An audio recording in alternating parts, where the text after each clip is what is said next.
আসসালামু আলাইকুম, আমি রায়হান। ফটোশপের বেসিক টু অ্যাডভান্স টিউটোরিয়ালে আপনাকে স্বাগতম। এ পর্বে দেখাবো জুম টুলের কাজ। জুম টুল দিয়ে মূলত আমরা কোনো পিকচারকে ফটোশপে বড় ছোট করতে পারি। তো জুম টুল আনার জন্য প্রথমত আমাদের এই যে আইকনে ক্লিক করতে হবে। আর যদি আমরা কিবোর্ড ইউজ করি তাহলে যে ক্লিক করলে আমাদের জুম টুলটা সিলেক্ট হবে। তো চলুন দেখি আমরা কীভাবে জুম ইন জুম আউট করতে হয়।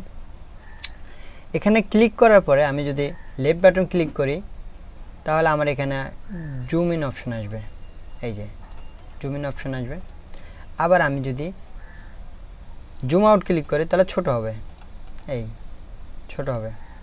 কিবোর্ডের অনেকগুলো অপশন আছে, শর্টকাট অপশন আছে, যেগুলো দিয়ে আমরা জুম আউট এবং জুম ইন সহজেই করতে পারি। যেমন 3-4টা অপশন আছে। যেমন প্রথমত আমরা যদি কন্ট্রোল প্লাস ক্লিক করি, কন্ট্রোল প্লাস, তাহলে জুম আউট জুম ইন হচ্ছে। কন্ট্রোল মাইনাস ক্লিক করলে জুম ইন হচ্ছে, জুম আউট হচ্ছে। ঠিক আছে। তারপরে যদি আমরা অল্টার ক্লিক করে মাউসে স্ক্রল বারটাকে নাড়াচাড়া করি তাহলেও জুম আউট জুম ইন হবে।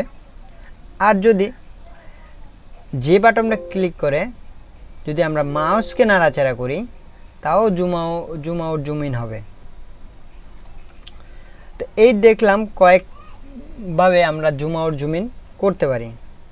তো আপনাদের কাজের সুবিধার্থে আপনারা যেই কোনোভাবে ব্যবহার করতে পারেন, কারণ কিবোর্ডটা সবসময় ব্যবহার করতে হয়, কারণ এক হাত আমাদের মাউসে থাকে, এক হাত কি আমরা কিবোর্ডে থাকে। খুব সহজে আমরা শর্টকাট ব্যবহার করে জুম আউট জুম ইন করতে পারি। ধন্যবাদ।